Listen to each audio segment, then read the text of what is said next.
Selamat datang di channel Saham Cuan. Sebelum kita mulai, saya ingatkan kembali bahwa video ini sepenuhnya hanya untuk edukasi, bukan ajakan beli atau jual saham. Semua keputusan investasi ada di tangan Anda. Di channel ini, kita bersama-sama belajar memahami dunia investasi saham secara lebih rasional dengan menggabungkan analisa fundamental dan analisa teknikal, sehingga keputusan investasi tidak hanya berdasarkan spekulasi semata. Pada video kali ini kita akan membahas salah satu perusahaan tambang besar di Indonesia, yaitu PT Aman Mineral International Tbk dengan kode saham AMMN. Perusahaan ini dikenal sebagai salah satu produsen tembaga dan emas yang cukup besar di Indonesia, melalui operasional tambang batu hijau yang berada di Sumbawa Barat, Nusa Tenggara Barat. Namun di tengah potensi besar yang dimiliki perusahaan ini, muncul juga berbagai pertanyaan dari investor. Apakah saham AMMN saat ini masih menarik untuk diperhatikan? Bagaimana kondisi fundamental perusahaan di tengah investasi besar yang sedang dilakukan? Dan bagaimana pergerakan teknikal saham ini jika dilihat dari grafik harga di pasar? Di video ini kita akan membahasnya secara lebih menyeluruh, mulai dari model bisnis perusahaan, kinerja keuangan, valuasi saham, hingga analisa teknikal yang dapat membantu kita membaca momentum pasar. Harapannya setelah menonton video ini, teman-teman dapat memiliki gambaran yang lebih jelas mengenai potensi dan resiko dari saham AMMN. Namun, seperti biasa saya ingatkan kembali bahwa video ini hanya untuk tujuan edukasi dan bukan merupakan rekomendasi investasi. Video ini dibuat pada tanggal 8 Maret 2026 menggunakan data laporan keuangan Q3 tahun 2025 serta harga penutupan pasar pada 6 Maret 2026. Mohon teliti kembali angka-angka yang ditampilkan, karena selalu ada kemungkinan kekeliruan dalam pengambilan data.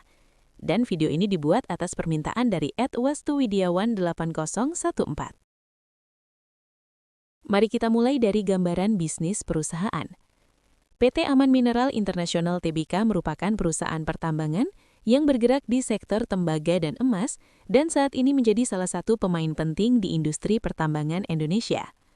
Melalui anak usahanya, yaitu PT Aman Mineral Nusa Tenggara, perusahaan mengoperasikan tambang tembaga dan emas yang cukup terkenal, yaitu tambang batu hijau yang berada di Sumbawa Barat, Nusa Tenggara Barat. Tambang batu hijau merupakan tambang terbuka yang menghasilkan konsentrat tembaga berkadar tinggi, yang juga mengandung emas dan perak sebagai mineral ikutan. Produk konsentrat tembaga ini kemudian dijual ke berbagai smelter di dunia sebagai bahan baku industri logam. Secara historis hingga akhir tahun 2022, tambang batu hijau telah memproduksi secara kumulatif sekitar 9,4 juta pon tembaga dan sekitar 9,5 juta ons emas. Hal ini menunjukkan bahwa aset tambang yang dimiliki perusahaan merupakan salah satu aset pertambangan yang sangat bernilai. Selain aktivitas penambangan, perusahaan juga memiliki strategi jangka panjang untuk melakukan hilirisasi melalui pembangunan smelter tembaga di Indonesia.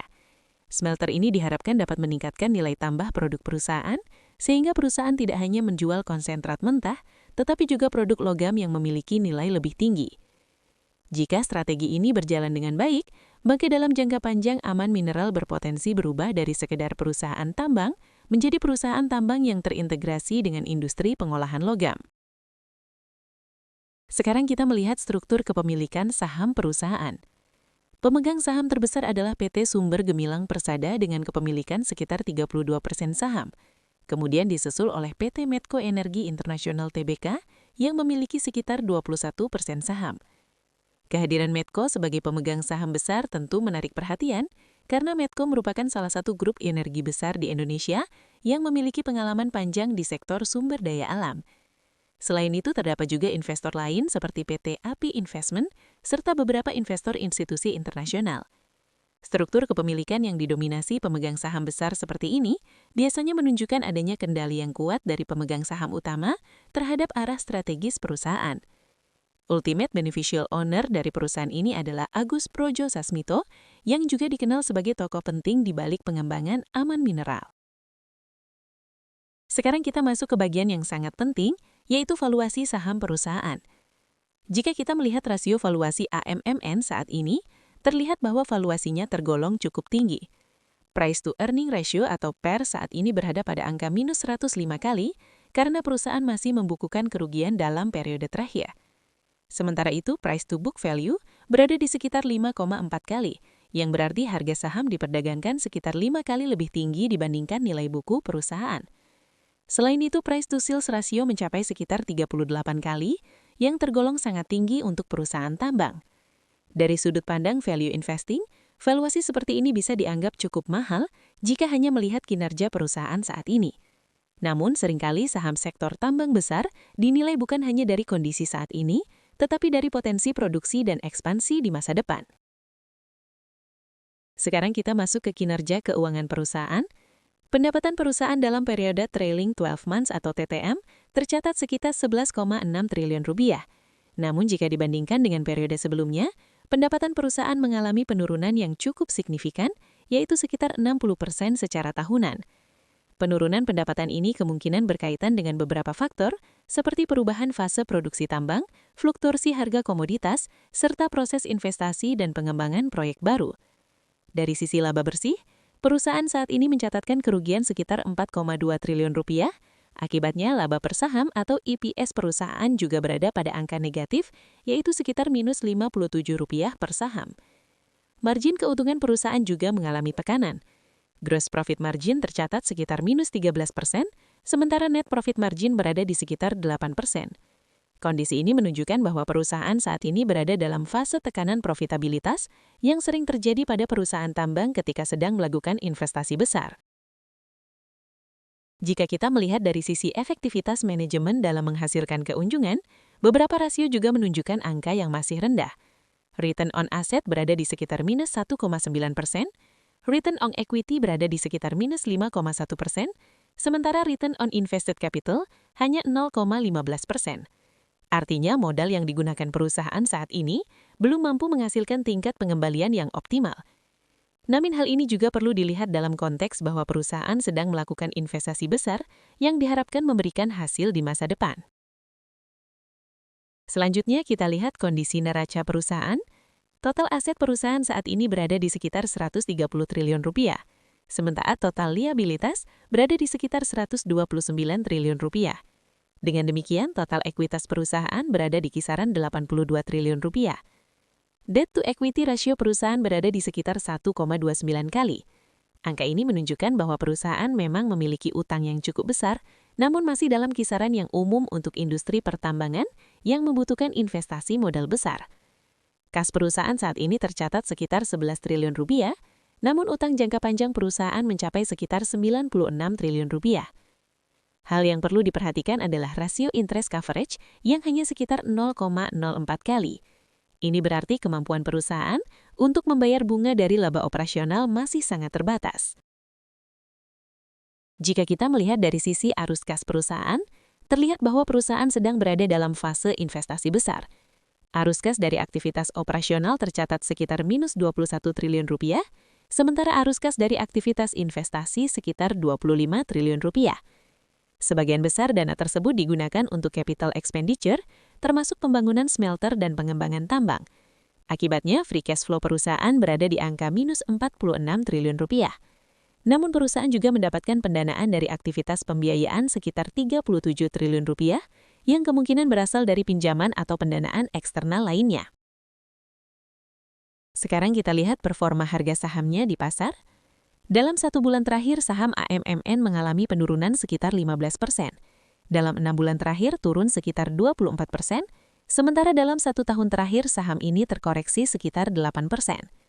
Harga tertinggi dalam 52 minggu berada di sekitar Rp9.225, sementara harga terendah berada di sekitar Rp4.500. Pergerakan harga seperti ini menunjukkan bahwa saham AMMN memiliki volatilitas yang cukup tinggi. Dari analisa ini kita juga bisa melihat beberapa resiko utama dari saham AMMN. Pertama adalah resiko siklus komoditas, karena harga tembaga dan emas sangat mempengaruhi pendapatan perusahaan. Kedua adalah resiko proyek smelter, karena proyek ini membutuhkan investasi yang sangat besar. Ketiga adalah resiko utang dan arus kas, karena saat ini free cash flow perusahaan masih negatif. Dan yang keempat adalah resiko valuasi, karena harga saham saat ini sudah mencerminkan ekspektasi ketumbuhan yang cukup tinggi. Namun di sisi lain, perusahaan ini juga memiliki potensi ketumbuhan yang besar. Permintaan tembaga secara global diperkirakan akan terus meningkat, terutama karena kebutuhan untuk energi terbarukan, kendaraan listrik, dan pembangunan infrastruktur listrik.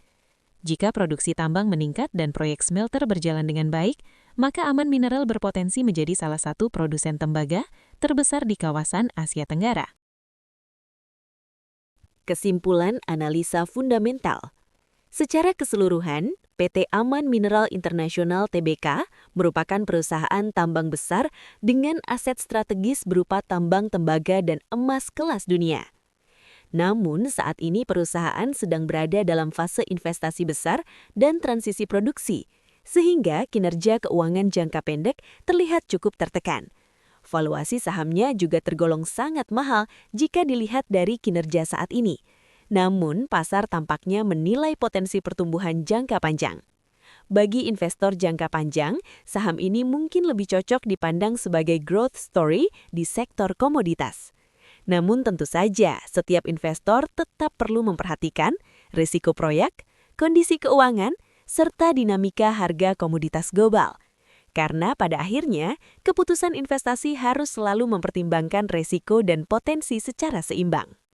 Sekarang kita masuk ke analisa teknikal saham AMMN untuk melihat bagaimana pergerakan harga saham ini jika kita lihat dari sudut pandang grafik dan perilaku pasar. Analisa teknikal membantu kita memahami bagaimana psikologi pelaku pasar bekerja, serta membantu mengidentifikasi area penting seperti support, resisten, tren, dan momentum harga. Dalam 1 tahun terakhir, saham AMMN bergerak dengan volatilitas yang cukup tinggi. Harga tertinggi dalam 52 minggu terakhir berada di sekitar Rp9.225, sementara harga terendah berada di sekitar Rp4.500. Rentang pergerakan yang cukup lebar ini menunjukkan bahwa saham AMMN termasuk saham dengan pergerakan harga yang agresif, sehingga sering menjadi perhatian para trader maupun investor. Namun jika kita melihat pergerakan dalam beberapa bulan terakhir, terlihat bahwa saham AMMN sedang mengalami fase koreksi, setelah sebelumnya sempat mengalami kenaikan yang cukup tinggi. Harga yang sebelumnya sempat bergerak di atas area Rp9.000, kemudian mengalami tekanan jual dan turun kembali menuju area Rp6.000 hingga Rp7.000. Setelah penurunan tersebut, pergerakan harga saham AMMN saat ini cenderung masuk ke dalam fase konsolidasi. Fase konsolidasi biasanya terjadi ketika pasar sedang mencari keseimbangan baru antara kekuatan pembeli dan penjual. Dalam kondisi seperti ini, harga saham biasanya bergerak dalam rentang tertentu, sambil menunggu katalis baru yang dapat menentukan arah pergerakan berikutnya. Jika kita melihat lebih dekat pada area penting dalam grafik, terdapat beberapa level support dan resisten yang perlu diperhatikan. Area support kuat saham AMMN saat ini berada di sekitar kisaran Rp6.300 hingga Rp6.800. Area ini cukup penting karena beberapa kali harga terlihat mencoba bertahan di sekitar level tersebut ketika terjadi tekanan jual. Jika area support ini mampu bertahan, maka ada peluang saham AMMN mengalami pantulan teknikal atau technical rebound. Namun jika level support ini ditembus dengan volume jual yang besar, maka potensi penurunan lanjutan juga perlu diwaspadai. Sementara itu untuk area resisten terdekat, saham AMMN memiliki resisten di sekitar Rp7.550 hingga Rp7.750. Area resisten ini merupakan level di mana tekanan jual biasanya mulai meningkat.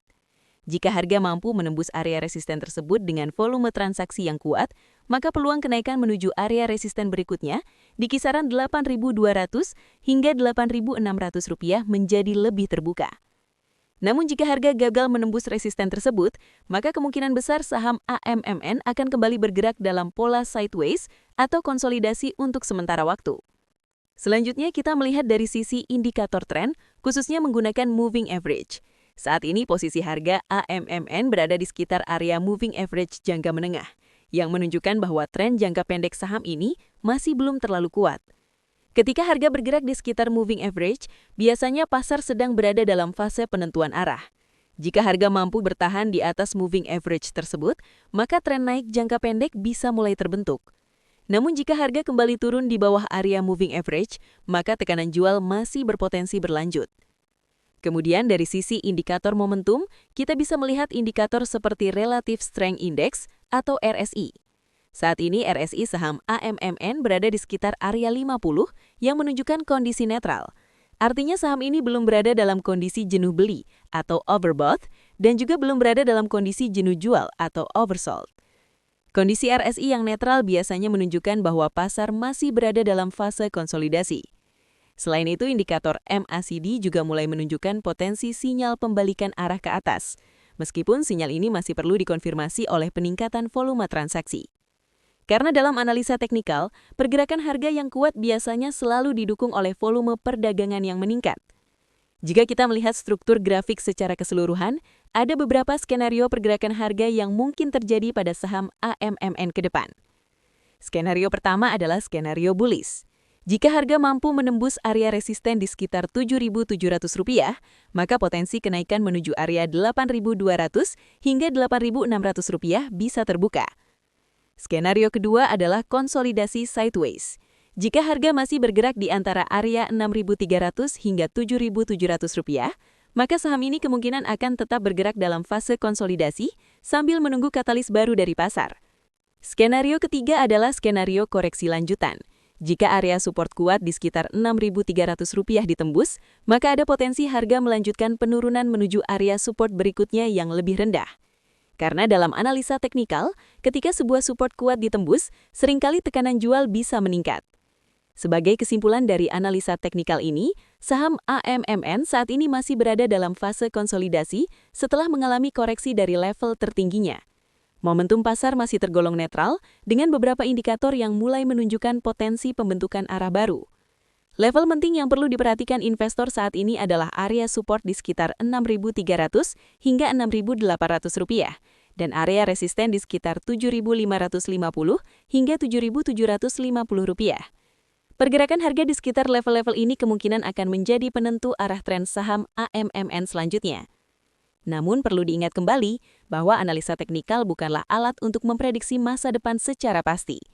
Analisa ini hanya membantu kita membaca probabilitas pergerakan harga berdasarkan data historis dan perilaku pasar. Karena pada akhirnya pasar saham selalu dipengaruhi oleh berbagai faktor, baik faktor fundamental, sentimen pasar, maupun kondisi ekonomi global. Narasi kesimpulan analisa. Jika kita melihat dari sisi fundamental, PT Aman Mineral International Tbk merupakan perusahaan tambang yang memiliki aset yang sangat strategis, terutama melalui tambang batu hijau yang menjadi salah satu tambang tembaga dan emas terbesar di Indonesia. Selain itu, perusahaan juga memiliki potensi pertumbuhan jangka panjang melalui pembangunan smelter dan strategi hilirisasi yang dapat meningkatkan nilai tambah produk tambang. Namun di sisi lain, perusahaan saat ini juga sedang berada dalam fase investasi besar yang menyebabkan kinerja keuangan jangka pendek mengalami ketekanan. Pendapatan perusahaan mengalami penurunan, laba bersih masih negatif, dan arus kas perusahaan juga masih berada dalam kondisi negatif akibat besarnya belanja modal yang dilakukan. Dari sisi valuasi, saham AMMN juga terlihat cukup mahal jika hanya dilihat dari kinerja keuangan saat ini. Ini menunjukkan bahwa pasar kemungkinan sudah memasukkan ekspektasi pertumbuhan jangka panjang ke dalam harga saham. Sementara itu, jika dilihat dari sisi analisa teknikal, saham AMMN saat ini masih berada dalam fase konsolidasi setelah mengalami koreksi dari level tertingginya. Pergerakan harga masih berada dalam rentang tertentu dengan momentum yang relatif netral. Area support penting berada di sekitar Rp6.300 hingga Rp6.800 dan area resisten berada di sekitar Rp7.550 hingga Rp7.750. Pergerakan harga di sekitar level-level ini kemungkinan akan menjadi penentu arah tren saham AMMN berikutnya. Jika harga mampu menembus resisten dengan volume yang kuat, maka potensi kenaikan lanjutan masih terbuka. Namun jika support penting ditembus, maka tekanan koreksi juga masih mungkin terjadi. Pada akhirnya, setiap saham selalu memiliki peluang dan risiko masing-masing. Analisa fundamental membantu kita memahami kualitas bisnis perusahaan, kekuatan keuangan, serta potensi pertumbuhan jangka panjang. Sementara analisa teknikal membantu kita membaca pergerakan harga, momentum pasar, serta psikologi pelaku pasar. Dengan menggabungkan kedua pendekatan ini, investor dapat mengambil keputusan yang lebih rasional, terukur, dan tidak hanya berdasarkan spekulasi semata. Namun perlu diingat kembali bahwa pasar saham selalu memiliki ketidakpastian. Karena itu penting bagi setiap investor untuk selalu melakukan riset sendiri, memahami profil risiko masing-masing, serta memiliki strategi investasi yang jelas. Jika teman-teman merasa video ini bermanfaat, jangan lupa untuk like, subscribe, dan share ke teman-teman investor lainnya, agar channel Saham Cuan bisa terus berkembang dan menghadirkan analisa saham yang lebih bermanfaat. Terima kasih sudah menonton, dan sampai jumpa di video analisa saham berikutnya.